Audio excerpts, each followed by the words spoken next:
It is the blistering cold of December 1944, and in Western Europe, the Americans have just held off the German army's attempted thrust through the Ardennes. But their last-ditch plans are not finished yet. Their final attack is still to come, and this one would take place in the air. It would be a battle that the 48th Fighter Group would never forget. It would see carnage, destruction, and the brutal loss of many young pilots. Today, we will dive into the archives, hear the story told by the men who flew it, and relive the mission. The morning of this iconic attack was not here just yet.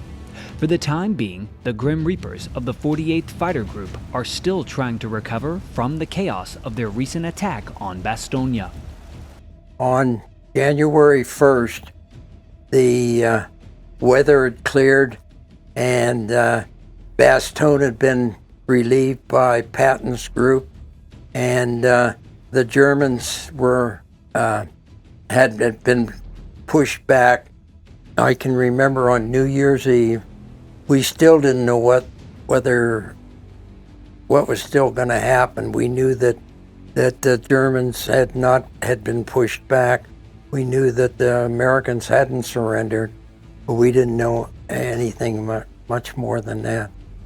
Little did Ed Cottrell know that the very next day, January 1st of 1945, would be one of the most intense of his combat tour, as at this very moment the German Luftwaffe was planning a top-secret operation, codenamed Bodenplatte. This strike was to be a maximum effort mission for the Germans, utilizing every available aircraft in the region, with the hope of crippling American air operations in the areas around Belgium and France. The plan was put together in the weeks prior and was supposed to take place in mid-December. But poor weather had postponed the attack.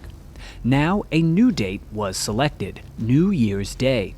This Operation Bodenplatte, meaning baseplate, was to see every available German fighter aircraft mustered together for a coordinated and simultaneous low-level strike.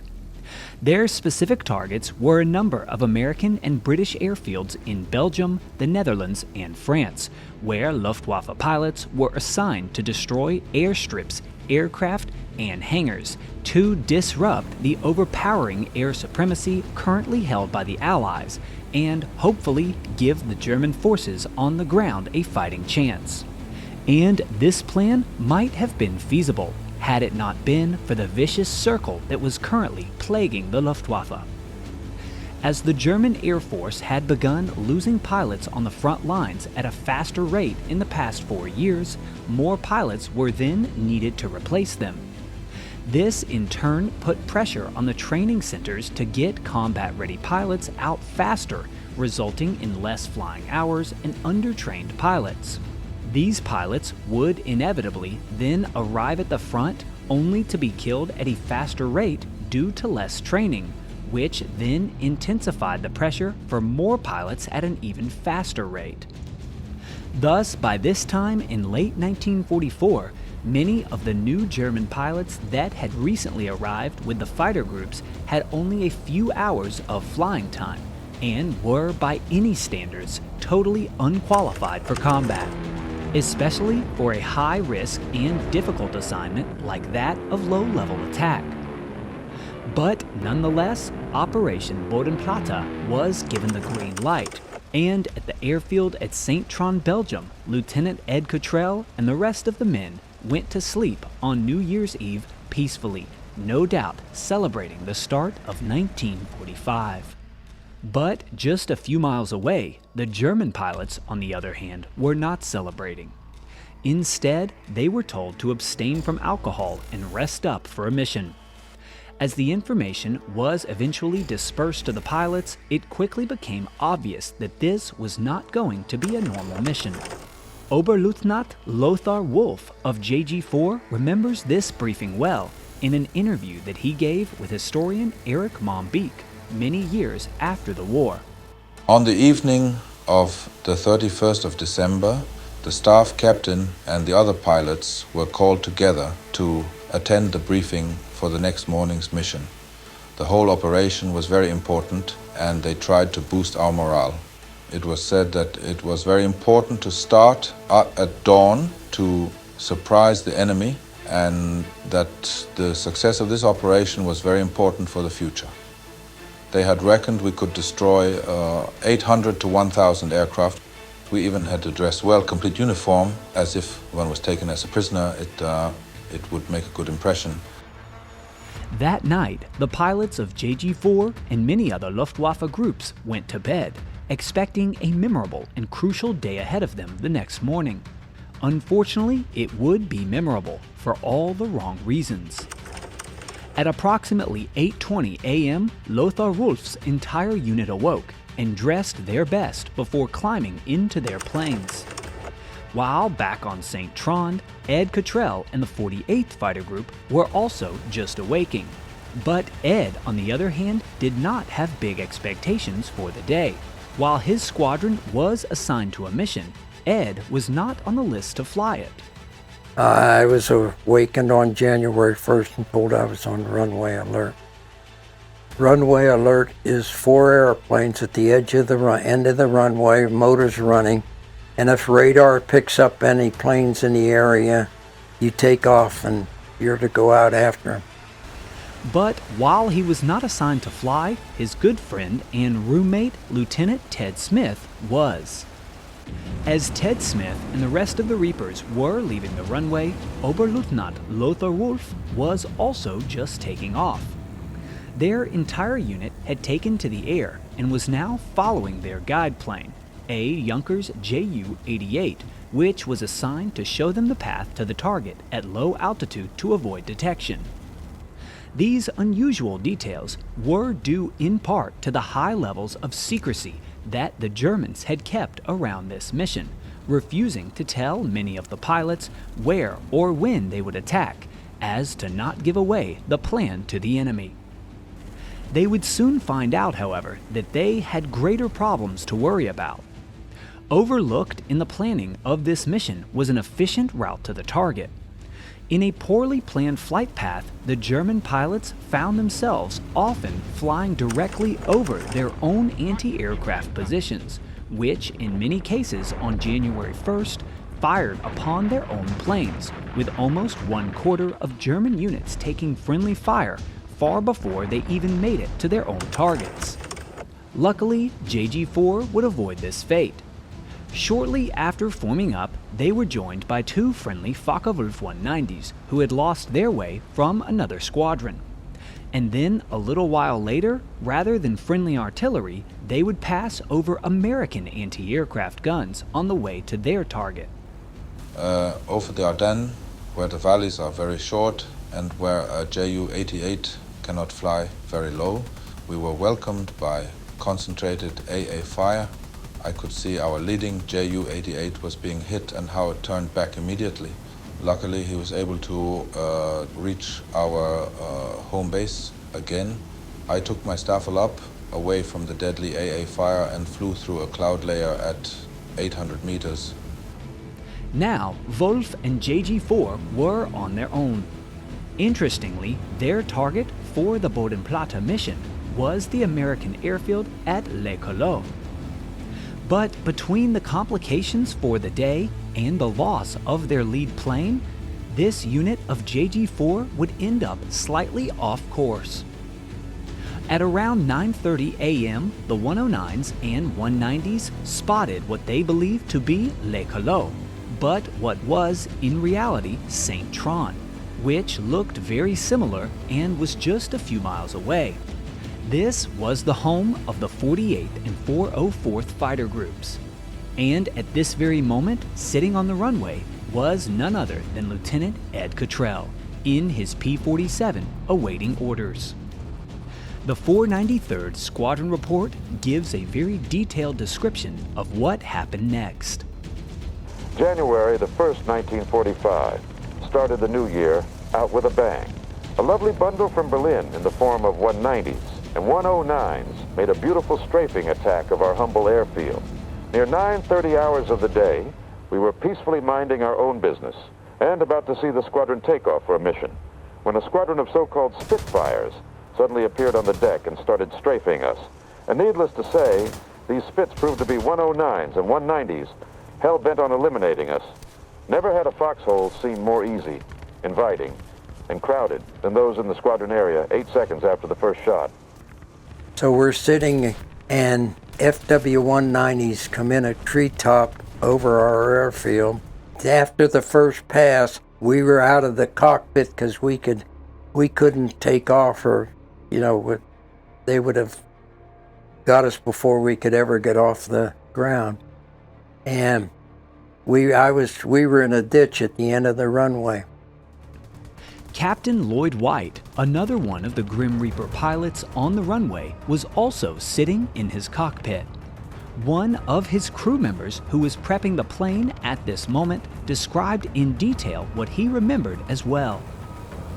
We noticed a formation of fighters passing the field on the south side, just above the treetops. At first glance, we thought they were British. Then one ship had to lift a wingtip and slide up to miss something, a tree, I guess.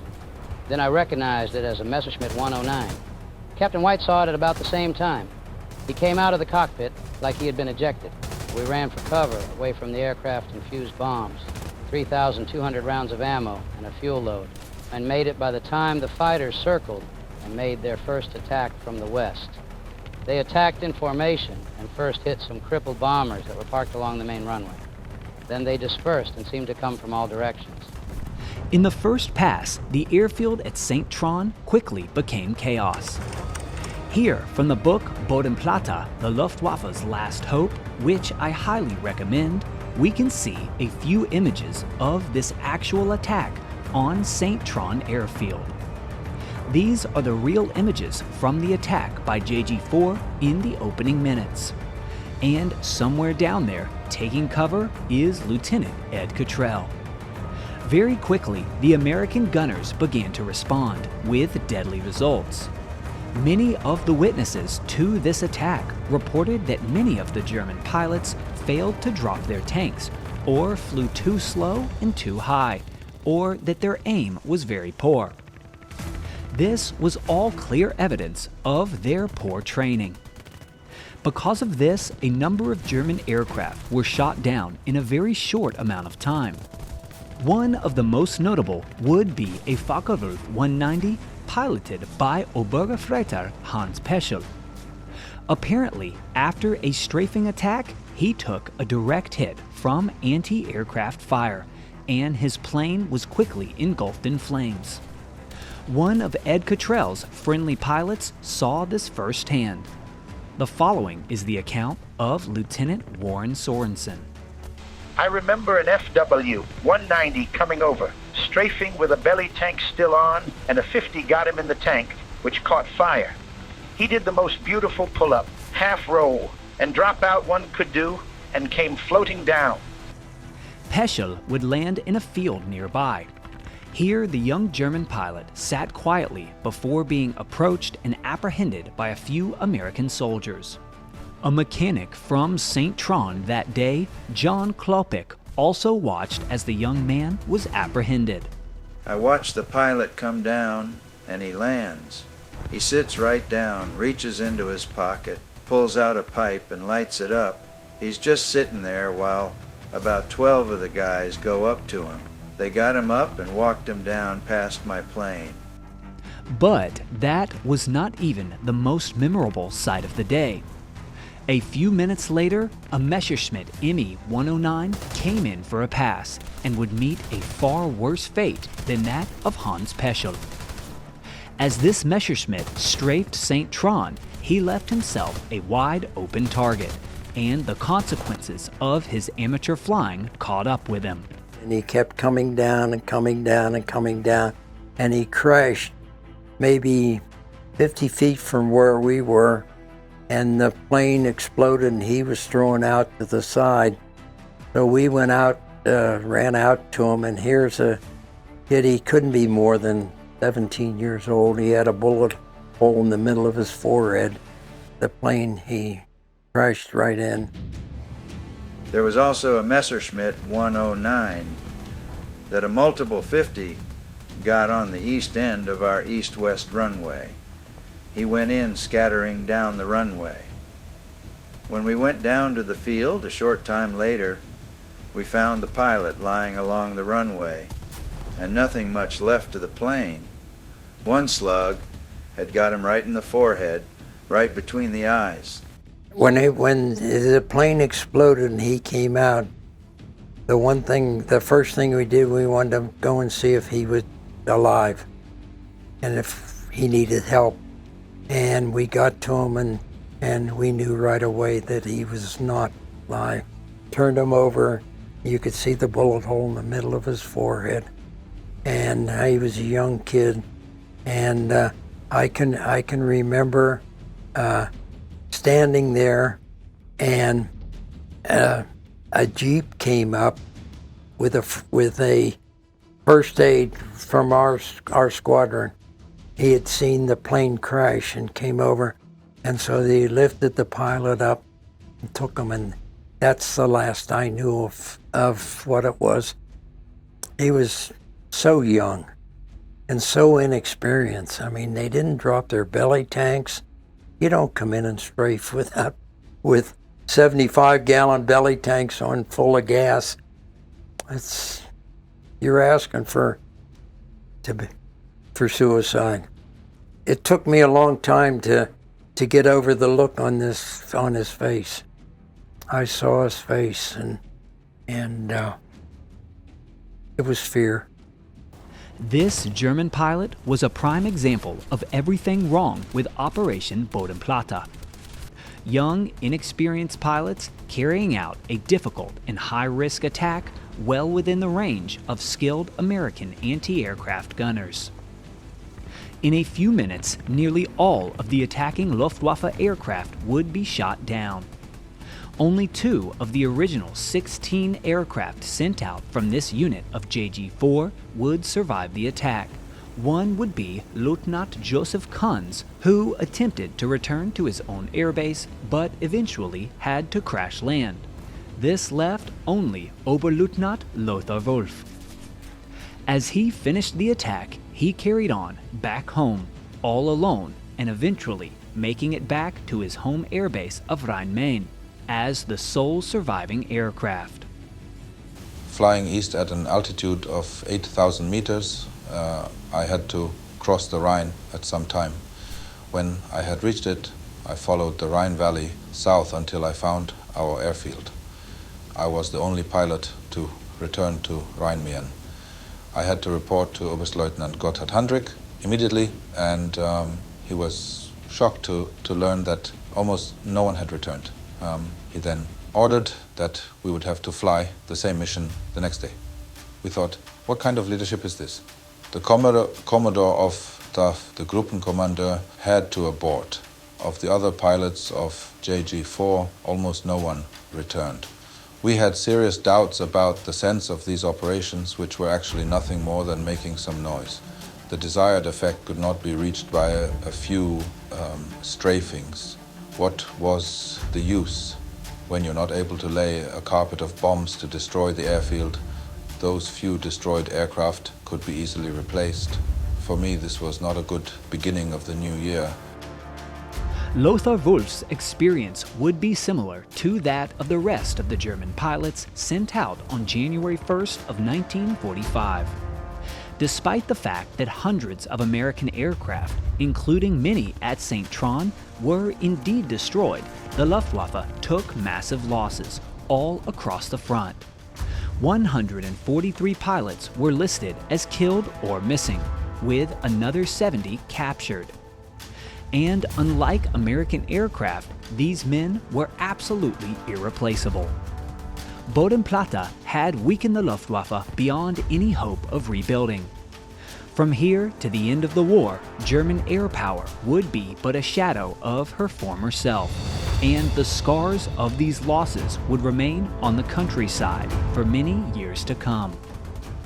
2 years ago, I went back to St. Trond, and I saw the edge of the runway, and the ditch is still there that I was in. And on the runway, which is still a lot of debris and everything, dirt and trees down and stuff, but on the end of the runway is still, you can see patterns of the oil from the plane where the plane burned. It's still, you can see where the plane crashed. It's still there. And so I was back there again this last December, and I got a chance to go back to the runway, and again, it's still there. According to the research of John Mannerho and Ron Putz, this Messerschmitt Me-109 pilot that crashed near Lieutenant Ed Cottrell may have likely been Oberfähnrich Horst Gruner. His identity has never been positively confirmed. However, it is known that this killed 109 pilot was originally buried in a grave in Belgium and marked as an unknown German pilot. However, based on the research of Bodenplatte operational reports and losses for their book, the authors are hopeful to positively identify him in the near future and eventually bring closure to his surviving family. As for Lieutenant Ed Cottrell, his New Year's Day did not go much better than that of his enemy. After watching the attack and seeing the carnage from the ground, he would later that day receive tragic news. For the second time in just 2 weeks, his roommate and close friend would not be coming home from a mission. Our squadron was on their mission, and my second roommate got hit by flak that day, and he got killed. So I lost two roommates on during the Battle of the Bulge. I went through all flight training with Ted Smith. He and I were really good friends. And they took me to the site where his plane crashed. And I was able to talk to the people that lived in that area, and they gave me a piece of his compass that has the serial number, and it's the same serial number as on his plane. That was Ted's plane, so I know it's from Ted's plane. And they showed me where his body was and where they found him. I didn't realize this, and I didn't know it until we were in the cemetery, and we're walking along, and they're stopping at this one grave, and I come up and I look, and here Ted Smith's grave. I didn't realize it, and as soon as I saw it, I got very emotional. They said they were going to make sure that grave was taken care of every day. There would be flowers on that grave every day. Following January 1st of 1945, Ed Cottrell would continue his combat over Europe. Now being a veteran of the unit, he would be given his own plane, adding his own nose art to his Thunderbolt. We left St. Trond in February, and from February to May, we moved and flew off a metal strip. They put metal strips down, and we would fly off those. And then a week later, they'd move another metal strips, and we'd move forward. So as the 9th Army moved, we moved.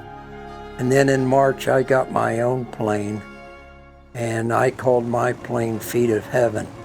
March 23rd, my wife gave birth to our first child, and it was a little girl. And she sent me footprints, and so in April, I had the footprints put on the side of my plane and called Feet of Heaven. Feet of Heaven would carry Ed until the late spring of 1945, helping to push back the Germans and win the war in Europe.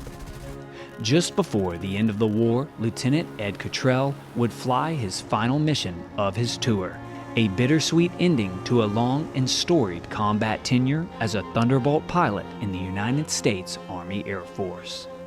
At the time of the publication of this video, Ed Cottrell is alive and well at 102 years old. And the only way that we were able to get to him and tell his story was thanks to those of you who have been kind enough to support me, TJ, and my work. If you want me to be able to continue to travel across the country and interview the few surviving pilots of our greatest generation, then please consider supporting me here for just the price of a cup of coffee. And if you can't do that, then no worries. Support me at no cost by joining my free World War II history newsletter and get great history content sent right to you every month. Those links are below.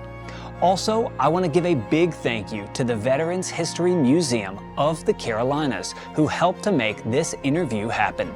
If you are ever in the area of Brevard, North Carolina, make sure to go and check them out or visit their website here.